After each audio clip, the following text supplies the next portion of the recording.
You close your eyes, and the world dissolves into smoke. The air tastes like copper and burning oil, a bitter film coating your tongue, settling into the back of your throat where it lingers like a warning you can't swallow. January 1945. The forests of eastern France are skeletal, stripped bare by winter, their branches reaching upward like the hands of drowning men, frozen mid-plea. The cold here isn't the clean cold of mountaintops. It's industrial, tainted, carrying the chemical stench of war across snow that's no longer white, but gray with ash and cordite. You are not standing in this forest, not yet, but you will be. First, you need to understand what it means to be 21 years old and already exhausted by living. You need to feel the weight of a name that isn't quite yours anymore. The name your mother whispered when you were small, before the world taught you that names are just sounds we make to pretend we matter. You are Audie Murphy, though right now, in this moment suspended between breath and memory, you are also every young man who ever stood at the edge of himself and looked into the abyss of what he might have to become. The temperature hovers around -5 degrees Celsius, cold enough that your fingers ache inside your gloves, cold enough that the metal of your rifle feels like it could fuse to your palm if you held it wrong. The Colmar pocket, a bulge in the Allied line near the town of Holzwehr, where German forces cling to French soil like a wound that won't close. The trees here remember things. They've absorbed the percussion of artillery until it lives in their rings, a permanent record of violence that will outlast every man who fired those guns. But before the forest, before the burning, before the impossible choice that will define everything, there was Texas. Imagine a different kind of cold. The poverty that seeps into bones more slowly than winter. The hunger that teaches you to portion your hope the way you portion cornmeal, making it last because there's nothing else coming. You are 12 years old, and your father has left, not dramatically, not with goodbyes, but simply by ceasing to exist in your life the way smoke ceases when you open a window. Your mother is dying, slowly, methodically, her body giving up on the effort of survival, the way a candle burns down to nothing in a drafty room. You pick cotton under a sun that feels personal in its cruelty, as if heat itself has chosen you specifically to torment. Your hands bleed into the white fiber, tiny offerings of yourself left in every bowl you harvest. You learn that strength isn't about muscle. It's about waking up when waking up feels impossible, about choosing to continue when continuation seems pointless. This is where soldiers are really made, not in boot camps or battlefields, but in the quiet places where poverty teaches you that survival is a skill, that endurance is a kind of defiance. Now, fast forward. You are 21 years old. You've survived Italy, Sicily, southern France. You've killed men, though you try not to think about their faces, try not to imagine their mothers, their own Texases, their own cotton fields, and dying hopes. You've learned that courage isn't the absence of fear. It's the decision to move forward while fear sits in your chest like swallowed glass. And on January 26th, 1945, you will stand on something burning and make a choice that defies every human instinct for self-preservation. But we're not there yet. First, you need to understand the silence before the fire. You wake before dawn in a frozen foxhole that smells like wet earth and yesterday's fear. The darkness here is different from Texas darkness. Back home, the night was vast and open, punctuated by stars that seemed close enough to touch if you climbed high enough. Here, the darkness is claustrophobic, pressed down by low clouds heavy with snow that hasn't fallen yet, thick with the weight of what's coming. Your body aches in places you didn't know could ache. 21 years old and you feel ancient, your joints stiff with cold, your muscles carrying the memory of every mile you've marched, every trench you've dug, every moment you've held yourself perfectly still while mortars walked their way across the landscape like the footsteps of an approaching god. You've learned that the body keeps score, that it remembers everything you try to forget. The other men are stirring now, shapes moving in the pre-dawn gray, breath rising in small clouds that dissipate almost immediately in the bitter air. You know their faces better than you know your own. You've watched them eat, sleep, joke, pray, bleed. There's Morrison from Ohio, who talks about his daughter's laugh like it's a kind of music. There's Kovac, who never speaks about home, as if silence could protect the people he left behind from being touched by this war. There's young Tipton, barely 18, who still believes in something resembling glory. You eat breakfast from a tin that's cold enough to hurt your teeth, tasteless rations that your body accepts more as fuel than food. The coffee is bitter and lukewarm, but you drink it anyway because warmth is warmth, even the illusion of it.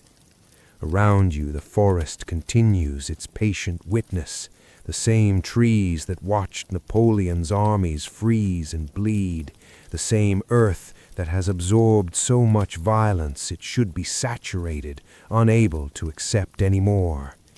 But it always accepts more.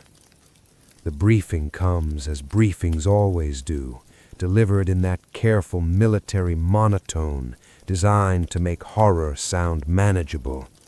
The Germans are dug in near Holzwehr, a network of positions anchored by tanks and machine gun nests, defended by men who've been retreating for months and have decided this ground is where retreat ends. Your company will advance across open fields, nearly a kilometer of frozen farmland with no cover except the morning mist that's already starting to burn away under a weak winter sun. You check your rifle for the 1,000th time, the ritual familiar enough to be comforting. The metal is so cold it burns, but you hold it anyway, because this piece of machinery is the difference between living and dying, and you've learned to love it the way you'd love anything that keeps you alive. The M1 Garand, 8 rounds, semi-automatic, reliable in ways that people rarely are. The tree line breaks onto fields that stretch white and empty toward the German positions. The snow here is pristine, unmarked except for the dark skeletons of fence posts that punctuate the landscape like grave markers waiting for bodies. The silence before an attack is its own kind of sound, a pressure in your ears, a thickness in the air, as if the world itself is holding its breath. You think about Texas again, not the poverty or the pain, but the specific quality of light on a summer evening when the heat finally broke and the sky turned colors that didn't seem possible in nature. You think about your mother's hands, how they moved when she cooked, economical and precise, making something from nothing because that's what survival required. You think about the brothers and sisters you helped raise after she died, their faces already fading in memory like photographs left too long in sunlight. The attack begins not with a dramatic charge, but with a slow walk forward. Men spreading out across the white field in a line that looks almost leisurely from a distance, as if you're all just taking a morning stroll through someone's frozen farm. But your heart knows differently. It's hammering against your ribs like something trying to escape, and your breath comes shallow and quick despite the cold that should slow everything down. The first shots crack across the distance, sharp sounds that seem too small for their consequence. Snow kicks up in little fountains where bullets strike, delicate white plumes that hang in the air for just a moment before settling back down. You keep walking, because stopping makes you a stationary target, because forward is the only direction that means anything anymore, because somewhere in your Texas childhood you learned that hesitation is a luxury the poor can't afford. Men begin to fall, not dramatically, not like in the films that will someday be made about days like this. They just crumple, strings cut, puppets returned to wood and cloth. Morrison goes down, clutching his leg, his mouth open in a scream you can't hear over the growing symphony of gunfire. Tipton disappears into the snow and doesn't move again. 18 years old and done with the world before he'd barely started understanding it. You reach a slight depression in the ground, barely enough to call it cover, just a subtle fold in the earth where the plow once turned. The company's 2 tank destroyers are supposed to provide support, massive machines that look invincible until you remember that metal is just metal, that armor is just thickness between you and death, and thickness can always be penetrated. The German tanks are hull down in the tree line ahead, only their turrets visible, which makes them nearly impossible to hit while giving them perfect fields of fire across the approach. You can see the long barrels tracking, mechanical and patient, searching for targets the way a predator's eyes sweep a landscape. The mathematics of war are simple. Angles and trajectories, armor thickness versus shell velocity, the cold physics that determine who lives and who becomes a name in a letter sent to a grieving family. One of your tank destroyers takes a hit. The sound is catastrophic, a metal scream followed by the deeper roar of igniting fuel. Black smoke boils into the gray sky, an announcement visible for kilometers that says, here, right here, men are burning alive inside a steel box they thought would protect them. You watch crew members bail out, human shapes wreathed in flames, rolling in snow that hisses and steams. Some of them stop moving, some don't. The second destroyer reverses, backing away from the killing ground because its crew has done the same mathematics you have and arrived at the same conclusion. Survival sometimes looks like retreat. There's no shame in it, just the animal logic of staying alive to fight when the odds aren't quite so catastrophically bad. But you're still here, still in this shallow depression with the remnants of your company, still breathing air that tastes like smoke and metal and fear.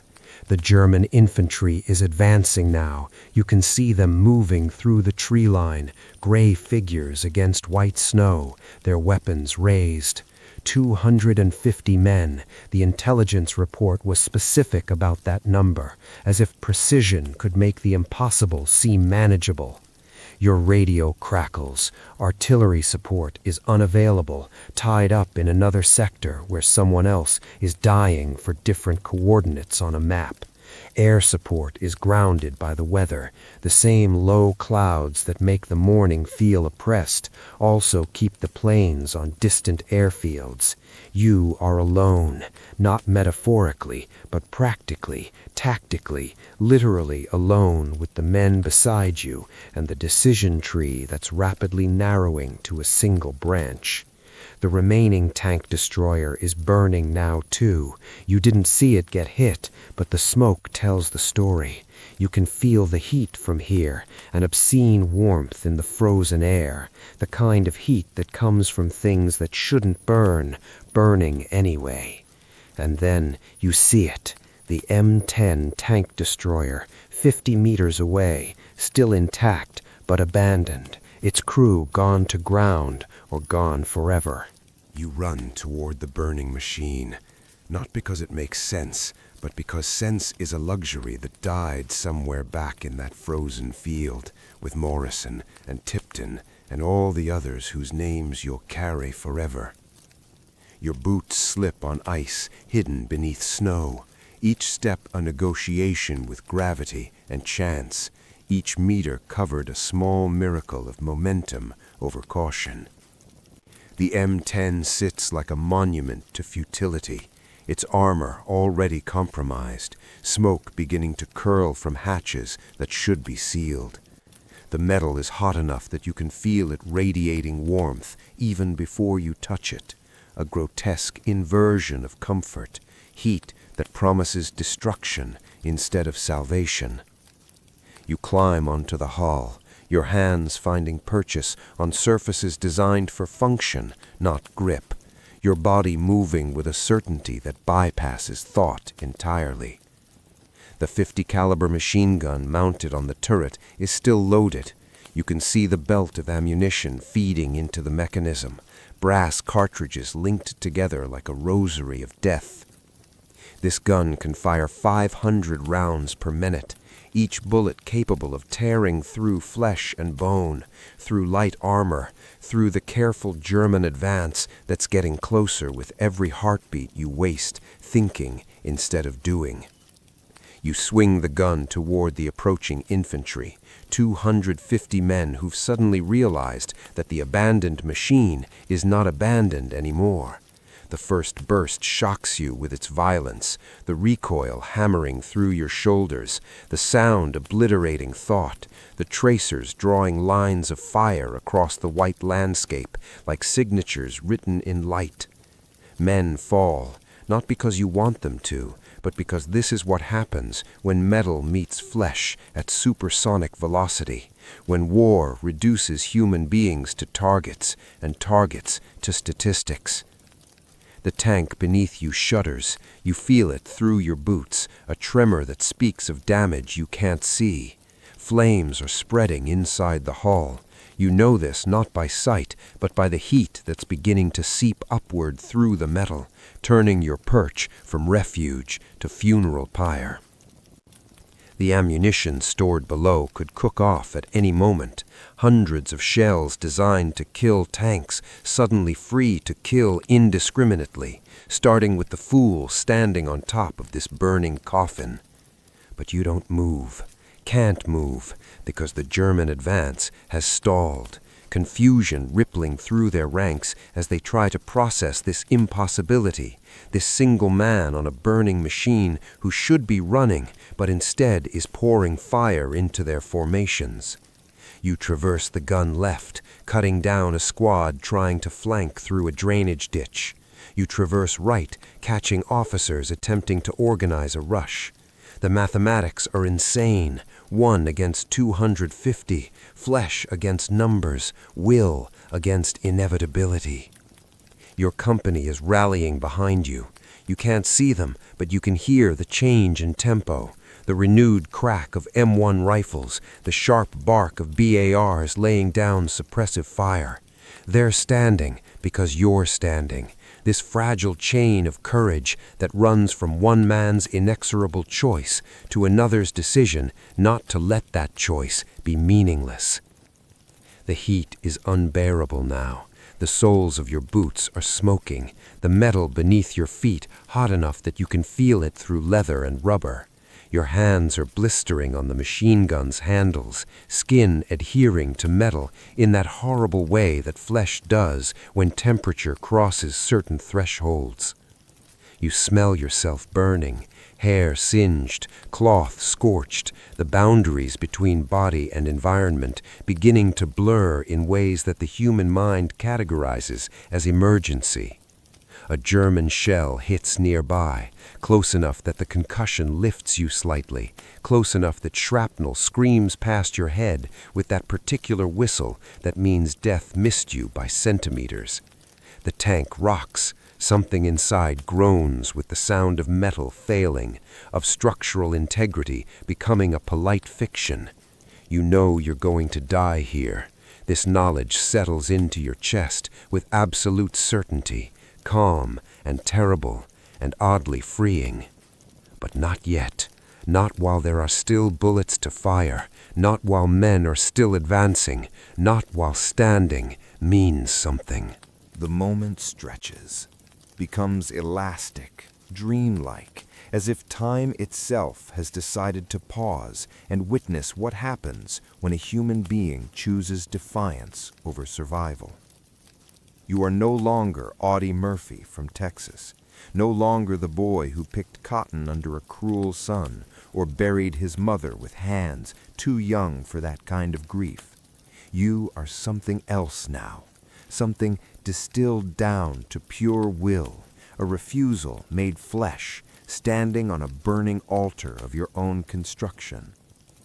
The Germans break, not all at once, not dramatically, but in that incremental way that routs happen, one man's decision to retreat becoming permission for another's, fear spreading through ranks like fire through dry timber. They fall back toward the tree line, some walking backward, still firing, some running outright, some helping wounded comrades in that universal arithmetic of war where leaving no one behind sometimes means everyone dies together. You watch them go, still firing, still traversing the gun across their retreat, not from cruelty, but from necessity, because mercy in this moment is just another word for failure. And then the gun clicks empty. The belt has run out, 500 rounds expended into the frozen air, 500 opportunities for metal to find flesh. Your hands are locked on the gun, muscles cramped from gripping, skin fused in places to metal that's now hot enough to glow faintly in the gray morning light. You try to move, and your body doesn't respond immediately. There's a delay, as if your nervous system has to remember how to translate intention into action. You climb down. The world tilts, whether from injury or exhaustion or the simple shock of still being alive when you shouldn't be, you can't tell. Your boots touch snow that hisses where your heated soles meet it, steam rising around your feet like you're some kind of demon stepping out of hell for a brief visit. Behind you, the M10 finally surrenders, ammunition cooking off in a cascading series of explosions that send metal fragments singing through the air, each piece a missed opportunity to kill you retroactively. Medics are running toward you, their faces showing that particular expression soldiers wear when they can't quite believe what they've witnessed. Someone is wrapping your hands. The pain arrives late, delayed by adrenaline and shock, but when it comes, it's comprehensive and exquisite. Someone else is asking if you can walk. You nod because speaking requires more energy than you currently possess, because words feel inadequate to the moment anyway. The field is quiet now, that terrible post-battle silence where the absence of gunfire feels louder than the gunfire itself. Bodies dot the snow like punctuation marks in a sentence no one wanted to write. Some German, some American, all equally still, all equally done with the questions of nation and ideology and purpose. You think about how small the dead look, how mortality shrinks a person, reducing them to just meat and cloth and the fading warmth that proves they were recently alive. Weeks later, they'll give you a medal, the Medal of Honor, America's highest recognition of valor. They'll say you single-handedly held off an entire company, that your actions saved your unit, that you displayed courage beyond measure. The citation will use words like gallantry and intrepidity, clean words, official words, words that have been laundered of the smell of burning flesh and the taste of copper fear. But you'll know differently. You'll know that courage is just fear that's been given no other options, that heroism is often just poverty's final lesson about making do with what you have. You'll know that the boy from Texas who learned to survive on nothing carried those skills to a French field and applied them to a problem that seemed impossible until it wasn't. You'll live another 26 years after this moment, become an actor, a rancher, a man haunted by faces that won't stop visiting your dreams. You'll speak rarely about the war, not from modesty, but from the knowledge that some experiences resist translation, that some truths can only be understood by those who've stood where you stood. And sometimes, in quiet moments, you'll close your eyes and feel the heat rising through metal, smell the smoke, hear the impossible sound of one gun against 250 men, and you'll wonder not why you climbed onto that burning tank, but what part of you decided that standing was more important than surviving. The answer, if there is one, lives in every moment of your Texas childhood, in every time you kept walking when walking seemed pointless, in every choice to continue when continuation felt impossible. Some people are forged by fire, others are forged by poverty. You were forged by both, and on January 26, 1945, that forging was tested and found sufficient. The screen before you fades to black. You return to your own life, your own warmth, your own safety. But something remains, the knowledge that ordinary people contain extraordinary possibilities, that the line between survival and heroism is sometimes just a choice made in a moment when all choices seem equally impossible.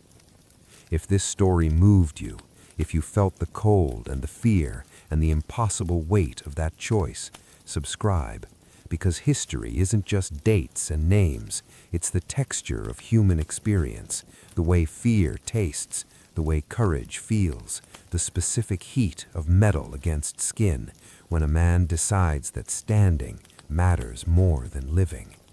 More stories wait in the quiet places, more moments when ordinary people became something else entirely. Don't let them fade into silence.